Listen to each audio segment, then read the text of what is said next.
Okay, where are we here today, folks? As we take stock in the United States of America and our circumstance, let's take a look at, if we had to give you a short version of what is happening now, this is what it would be. North Korea, or perhaps a hacker group with ties to North Korea, is dictating movie showtimes in American theaters. North Korea, or a hacker group associated with them, has shut down showings of a movie, proving that, in 2014, terrorism works. Cyber terrorism, in this case, against Sony, has succeeded. The two actors in the movie, James Franco and Seth Rogen, I guess is his name, they have shut down all interviews to promote the movie. The hacker group is promising terrorist acts at theaters who show the movie. At the same time, Iran is doing apparently what it damn well pleases with its nuclear program, and Israel is shamed for not defending itself properly, according to anti-Semitic detractors.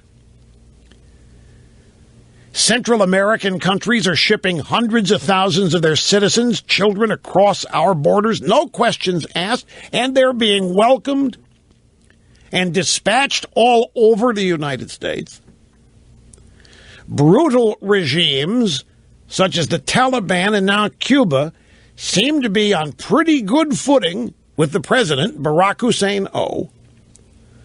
American police are being smeared as racists, and the White House just put together a task force to discuss and study whether or not police officers should be denied,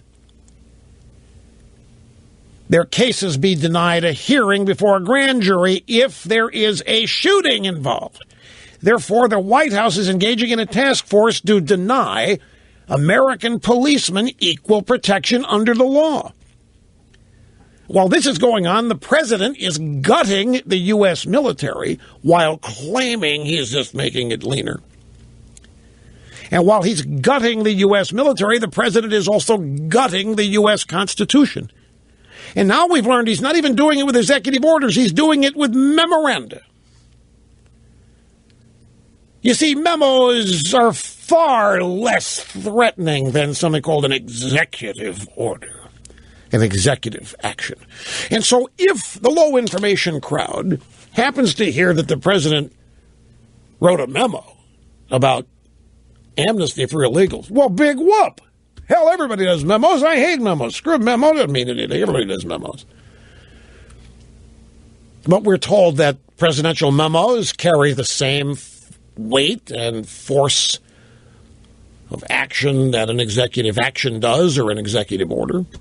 But the president's writing memos left and right, usurping the Constitution, abandoning the Constitution, ignoring the Constitution. And there's still 2 years of this kind of stuff to go. And at the same time, we're supposed to, and all of this is going on, we're supposed to feel sorry for Obama and his wife because they are victims of the lamest of lame perceived sites they call racism. Yes. While all of this is happening, the president wants us to feel sorry because 10 years ago somebody mistook him for a valet. What's wrong with being a valet? I thought every job had dignity in Obama's world. And while that's going on, Mrs. Obama is lamenting that the last time where was it, Target? What is she doing in Target? When she says she was in Target and somebody came along and asked her to help them get something off a top shelf. No, it's not because she's tall. It's because she's black and therefore assumed to be a sub-employee. So you have the president of the United States and the first lady going full-on victim 101 6 years into their presidency, nevertheless playing the victim card with events that supposedly happened 6, 7, 8 years ago. What is the point? This is a key point. Why can't Obama, when talking about this, it used to be that people owe to me as a valet, and now look, I'm president. What a great country. Why couldn't he do that? Why does he have to continue to diminish, with pointed efforts to do so, this country? The president playing the victim card, racial victim card? Nobody called him a valet yesterday. Nobody called him a valet last week. He's been called much worse, if you ask me, in political terms. But anything in the service of diminishing the United States, anything that serves to illustrate this country as less than perfect and less than what it should be, they will not miss those opportunities. I'm supposed to feel sorry because somebody at Target asked Mrs. Obama to get some off a high shelf. I don't think that happened when they were at Martha's Vineyard. I don't know if there's a Target in Martha's Vineyard.